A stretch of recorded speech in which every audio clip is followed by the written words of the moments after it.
দুইটা দুইটা ভয়ঙ্কর পাপের কথা বলে দেই। এই দুইটা পাপে যারা আসক্ত হয়ে আছে তারা তওবা করে ফিরে আসলে পরেও সারা জীবন তাদেরকে এটা সাফার করতে হবে। কথা বুঝতে পারছেন না? তওবা করে ফিরে এসেছেন মনে করেন, তারপরেও আপনাকে সারা জীবন এই পাপের ফলটা ভোগ করতে হবে। এক, মাদকদ্রব্য। দীর্ঘদিন সেবন করেছেন, তওবা করেছেন, ফিরে এসেছেন, আল্লাহ হয়তো মাফ করে দিয়েছেন, আল্লাহ পাক মাফ করে দিয়েছেন, বাট আপনি আপনার দেহের যে ক্ষতিটা করে ফেলেছেন এটা পোষাতে পারবেন না। এক নাম্বার। দুই, তখন আপনি যদি বিয়ে করেন আপনি স্ত্রীকে সন্তুষ্ট করতে পারবেন না। হ্যাঁ। দুই নাম্বার হচ্ছে এই যে গোপনে যুবকরা যে পাপটা করে, মাস্টারবেশন, যেটাকে আমরা বলি হস্তমৈথুন, এই পাপ যেসব যুবকরা করছে বা করে, এবং অ্যাভেলেবেল এই পাপটা সবাই করে, কারণ এখন পর্নের যুগ, পর্ন দেখলে তো আর কোনো উপায় নাই, তখন তো এই পথেই যেতে হচ্ছে, নিজের উপরে নিজেকে জুলুম করতে হচ্ছে।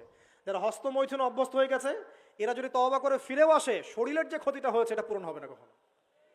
এখানে আপনার দেহের ক্ষতি, আপনার মস্তিষ্কের ক্ষতি, আপনার পরিবারের ক্ষতি, এমন আপনি যদি পরবর্তীতে গিয়ে পরিবার গঠন করতে চান আপনি সুখী পরিবারও গঠন করতে পারবেন না, কারণ ভিতর থেকে আপনি নিজেকে শেষ করে ফেলেছেন।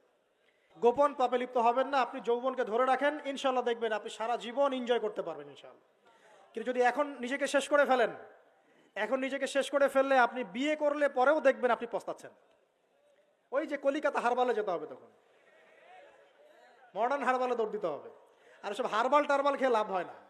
কারণ কি? কারণ আল্লাহ প্রদত্ত যে নেয়ামত সেটা আপনি নষ্ট করে ফেলেছেন, এখন এইটা আর আপনি ক্ষতিপূরণ দিতে পারবেন না। অতএব জীবনটাকে সিরিয়াসলি নেন। দেখেন, আমার মতো বয়সে, আমার চেয়ে প্রায় 10 বছর বয়স আগেই তারেক বিন জিয়াদ স্পেন জয় করেছিল। আমার যে বয়স এখন চলছে 30 পার হয়ে গেছে, এর চেয়ে আরও প্রায় 10 বছর আগে মুহাম্মদ বিন কাসিম এই সিন্ধু জয় করেছিল। এখন যে ইসলাম আপনি ভোগ করছেন এটা তাদের ফল, তাদের এই জিহাদের ফল। তো এখন আমাদের এই যে 20 বছর 30 বছরের যুব সমাজের দিকে তাকায় দেখেন, একবার তাকায় দেখেন, চেহারাগুলো একটু দেখেন, চেহারা দেখেন, এক একটা চেহারা দেখেন, চেহারায় নূর নাই, নষ্ট হয়ে গেছে, নামাজ নাই, চোখগুলো বসে যাচ্ছে, কারণ সারা রাত জেগে থাকছে। ওই যে টিকটক টিকটক টিকটক সারা রাত, হ্যাঁ সারা রাত ফোনে, সারা রাত গল্প গুজব।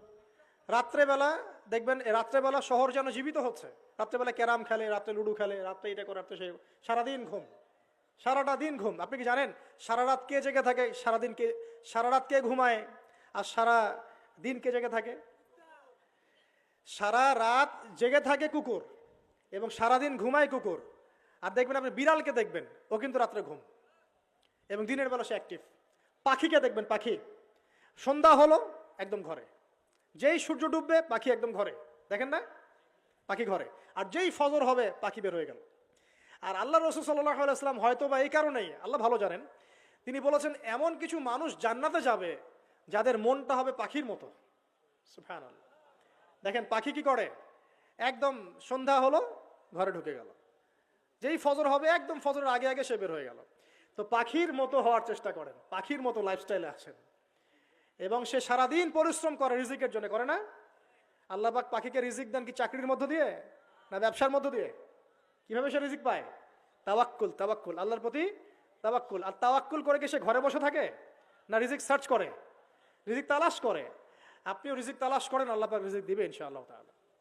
প্রিয় যুবক ভাইরা, আল্লাহর ওয়াস্তে তওবা করেন। যারা যারা মাদকদ্রব্যের সাথে সংশ্লিষ্ট আছেন বা থাকার সম্ভাবনাও ছিল, এর ধার কাছেও যাবেন না। ওয়াদা করছেন তো? এবং গোপন পাপে লিপ্ত হবেন না।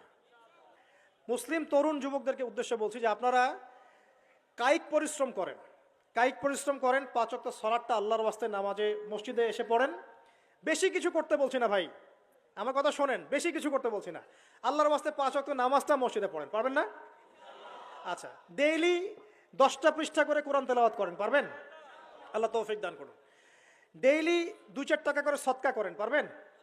আচ্ছা, প্রত্যেক দিন কিছু দাওয়াতি কাজ করেন, আমর বিল মারুফ, সৎ কাজের আদেশ করবেন, নাহি আনিল মুনকার, অসৎ কাজে নিষেধ করুন। পারা যাবে ইনশাআল্লাহ। আপনি হালাল রিজিকের একটা সন্ধান খোঁজার চেষ্টা করেন, পারবেন ইনশাআল্লাহ। পড়াশোনায় নিজেকে ব্যস্ত রাখেন, লেখাপড়ায় নিজেকে ব্যস্ত রাখেন। যদি এর পাশে আপনি সময় পান, আমি বলবো আপনি খেলাধুলা করেন। যদি সময় কিছু বের করতে পারেন, কায়িক কিছু পরিশ্রম করেন, প্রয়োজনে কিছু কসরত করেন, জিম করেন, খেলাধুলা করেন, তারপরেও পর্নে যায় না, তারপরেও গার্লফ্রেন্ডের পিছনে সময় নষ্ট করেন না, তারপরেও যে টিকটক, ফেসবুক, ইউটিউব নিয়ে পড়ে থাকেন না। ওগুলোর চেয়ে খেলাধুলা করা অনেক ভালো আছে। অ্যাটলিস্ট আপনি ফিজিক্যালি ফিট থাকবেন। অনেকে বলতে পারে যে এটা না করলে হয়, এটা বাজে কাজ, সময় নষ্ট। আমি মনে করি এখনকার যুবকরা যেসব পথে সময় নষ্ট করছে এর চাইতে অ্যাটলিস্ট খেলাধুলা করলে ভালো ছিল। একটা সময় ছিল না, আজকে থেকে 10 বছর আগে প্রচুর খেলা হতো না? ক্রিকেট হতো, ফুটবল হতো, এই ব্যাডমিন্টন হতো শীতকালে, তাই না? খেলার লিপ্ত থাকলে কিন্তু আমাদের মধ্যে একটা হৃদ্যতা, একটা বন্ড তৈরি হতো, একটা বন্ড। আমরা অনেক টুর্নামেন্ট খেলতাম না?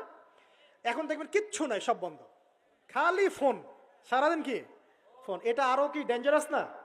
এভাবে তাদের ফিজিক্যাল বডিটা নষ্ট হচ্ছে, মেন্টাল স্ট্রেংথটাও নষ্ট হচ্ছে। এর চেয়ে বরং তারা যদি কোনো কসরত করে এটা অনেক ভালো হবে, এটা আমার মত। এটা আমি কোরআন সুন্নাহ থেকে কোনো কথা বলছি না। আল্লাহ পাক বোঝার তৌফিক দেখ।